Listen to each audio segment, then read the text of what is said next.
अब हम करने वाले हैं एक्सरसाइज नंबर 3.1। एक्सरसाइज 3 करने से पहले कुछ इंपॉर्टेंट चीज़ें हम समझ लेते हैं।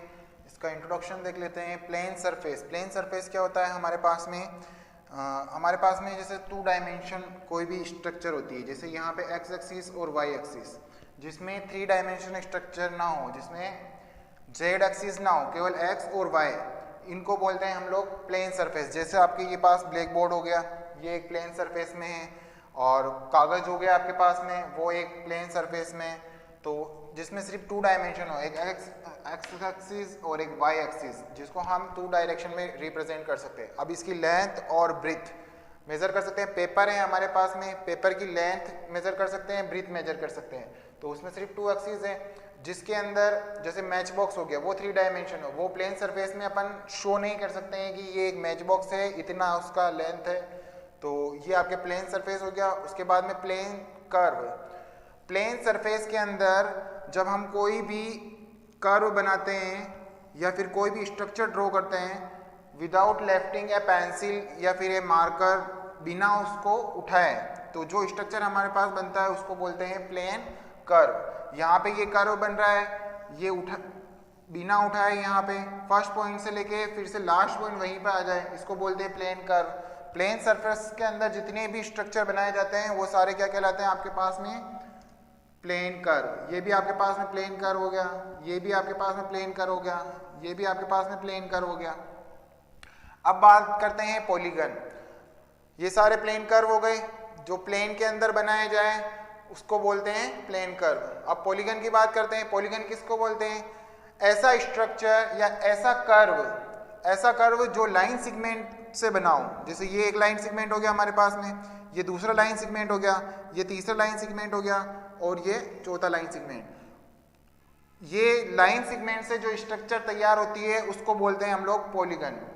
इसी तरह आपके पास में जैसे ये एक लाइन सेगमेंट, एक लाइन सेगमेंट, ये लाइन सेगमेंट और ये लाइन सेगमेंट, ये जो बन रहा है इसको बोलेंगे, जितनी भी लाइन सेगमेंट जितनी भी यूज हुई है, इससे जो एक क्लोज्ड कर्व, एक तो होता है आपके पास ओपन, कि यहाँ पे ये ओपन है, और एक होता है ये पूरा क्लोजली पैक है। इसके इनर की बात कर सकते हैं हम, आउटर की बात कर सकते हैं। इसका ना तो कोई इनर है ना कोई आउटर है, तो ये ओपन कर्व है और ये क्लोज कर्व। तो जो भी क्लोज कर्व बनता है लाइन सेगमेंट का यूज करने पर, उसको हम लोग बोलते हैं पॉलीगन। आपके पास में ये हो गया। ट्राइंगल भी, ये इसमें 3 लाइन सेगमेंट है, तो ये भी आपके पास में एक पॉलीगन हो गया। पॉलीगन ड्रॉ करते हैं, जैसे ये कोई 3 लाइन सेगमेंट का यूज करके हम लोगों ने एक पॉलीगन ड्रॉ किया था। तो इसी तरह जिसमें 3 साइड्स होती है, जिनमें 3 लाइन सेगमेंट का यूज हो रहा है, 1, 2 और 3, इसको हम लोग ट्राइंगल बोलते हैं। जिसमें 4 लाइन सेगमेंट हो रहा है उसको क्वाड्रिलेटर बोलते हैं। जिसमें 5 लाइन सेगमेंट यूज हो रहा है उसको पेंटागन। जिसमें 6 लाइन सेगमेंट यूज हो रहा है उसको हेक्सागन, 7 को हेप्टागन, और 8 को ऑक्टागन, 9 को नोनागन, और जिसमें 10 लाइन सेगमेंट हो उसको डेकागन। अब आपके पास में क्या होता है, ये कुछ एग्जांपल हो गए पॉलीगन्स के। अब बात करते हैं हम लोग डायगोनल्स। डायगोनल्स किसको बोलते हैं हम लोग? डायगोनल्स उसको बोलते हैं ऐसा लाइन सेगमेंट जो 2 नॉन कंसेक्यूटिव वर्टेक्स को जोड़ता हो। ये जो लाइन सेगमेंट है नॉन कंसेक्यूटिव वर्टेक्स किसको बोलते हैं हम लोग? ये जो वर्टेक्स है हमारे पास में, इस वर्टेक्स के पास वाला वर्टेक्स कंसेक्यूटिव वर्टेक्स कहलाएगा, ये वाला भी और ये वाला भी। और इन दोनों के, इसके ये दोनों पास वाले के अलावा जो भी वर्टेक्स है वो नॉन कंसेक्यूटिव वर्टेक्स कहलाएगा। तो नॉन कंसेक्यूटिव वर्टेक्स में को जोड़ने के लिए जो लाइन ड्रॉ की जाती है उसको हम लोग डायगोनल्स बोलते हैं। ये यहाँ पे और ये यहाँ पे, इसमें 2 डायगोनल्स है आपके पास में। इसी तरह अगर इसमें देखा जाए तो ये आपके पास में ये है, ये दोनों कंसेक्यूटिव हो गया, नॉन कंसेक्यूटिव, तो ये कहाँ से ऐड हो सकता है? यहाँ से और ये यहाँ से। उसके बाद में ये यहाँ से और यहाँ से ऐड हो सकता है। इसी तरह ये यहाँ से, और ये वाला इसको छोड़ के यहाँ और यहाँ से कनेक्टेड हो सकता है। इस तरह हम लोग डायगोनल्स निकालते हैं। तो नॉन कंसेक्यूटिव वर्टेक्स को जोड़ने वाला लाइन सेगमेंट जो होता है उसको हम लोग बोलते हैं डायगोनल। अब बात करते हैं इसके एंटायर और एक्सटायर किसको बोलते हैं। एंटायर मतलब इस पॉलीगन जो क्लोज्ड हो गए, हमेशा पॉलीगन उसी को बोलते हैं जो पूरा क्लोज्ड हो। क्लोज्ड के अंदर वाला जो पार्ट होता है आपके पास में, कोई सा भी पॉलीगन हो उसके अंदर वाला जो पार्ट होगा आपके पास में, इसको हम लोग बोलेंगे एंटायर। और इसके बाहर में जितना भी एरिया होगा, जैसे ये हो गया, इसके अंदर वाला एंटायर और ये बाहर वाला जो भी होगा इसको एक्सटायर बोलेंगे। इस पॉलीगन के बाहर वाला जितना भी एरिया होगा इसको एक्सटायर बोलेंगे। एंटायर्स एंगल की बात करेंगे हम लोग, एक्सटायर एंगल। अब बात करते हैं हम लोग कॉनकेव और कॉन्वेक्स। कॉन्वेक्स कर्व किसको बोलते हैं और कॉनकेव पॉलीगन्स किसको बोलते हैं? कॉन्वेक्स पॉलीगन किसको बोलते हैं हम लोग?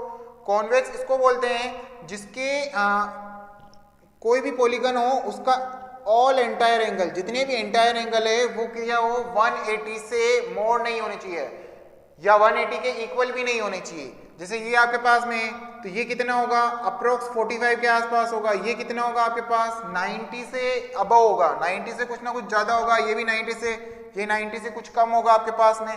तो इसका मतलब 180 से कम होना चाहिए, उसको बोलते हैं हम लोग, ये सारे पॉलीगन्स जितने भी है इनके एंटायर एंगल कितने होने चाहिए, 180 से लेस देन होनी चाहिए। उसको हम लोग कॉन्वेक्स बोलेंगे। कॉनकेव किसको बोलेंगे हम लोग, जिसमें एक भी एंगल, ऐसा पॉलीगन जिसका एक भी एंगल क्या हो आपके पास में 180 से मोर हो, 180 से ज्यादा हो। तो ये आपके पास में जैसे ये हो रहा है 180 से ज्यादा मोर हो, या ये यहां से यहां तक, ये आपके पास में कितना हो गया, 180 हो गया। तो ये और 180 से मोर है। इसी तरह इस सब में भी मोर है, ये वाला भी मोर है 180 से, इसी तरह ये वाला भी मोर है, ये वाला भी मोर है। तो कॉन्वेक्स और कॉनकेव पॉलीगन में समझ में आ गया। कॉन्वेक्स ज्यादातर हम लोग कॉन्वेक्स के बारे में पढ़ेंगे, कॉनकेव के बारे में इतना नहीं पढ़ते हैं। 180 से जो लेस है जिनके एंटायर एंगल, उसी के बारे में पढ़ेंगे हम लोग। यस, एक लास्ट चीज और है, रेगुलर पॉलीगन्स और इरेगुलर पॉलीगन्स। रेगुलर पॉलीगन्स किसको बोलते हैं, ऐसा पॉलीगन्स ये जिसके all sides are equal and all angles are equal, जिसकी सारी साइड्स और सारे एंगल क्या हो, इक्वल हो आपके पास में। जैसे आपके पास में ये ट्रायंगल हो गया, उसके बाद में ये स्क्वायर हो गया, स्क्वायर की चारों साइड इक्वल होती है और चारों एंगल 90-90 इक्वल होते हैं। इसी तरह आपके पास में इरेगुलर पॉलीगन्स में क्या हो जाएगा, ये ट्रायंगल हो गया, इसमें सबसे बड़ा क्या होता है आपके पास में, हाइपोटेनियस बड़ा होता है और परपेंडिकुलर और बेस छोटा होता है। तो ये इरेगुलर, ये 90 का होता है और ये दोनों 90 से छोटे होते हैं। तो ये इरेगुलर पॉलीगन हो गया। इसी तरह रेक्टेंगल हो गया आपके पास में, रेक्टेंगल्स में ये दोनों साइड्स अलग होती है और ये दोनों साइड्स अलग होती है और चारों एंगल तो इक्वल होते हैं लेकिन साइड्स अलग अलग होती है, इसलिए ये इरेगुलर पॉलीगन्स है। अब करते हैं हम लोग एक्सरसाइज।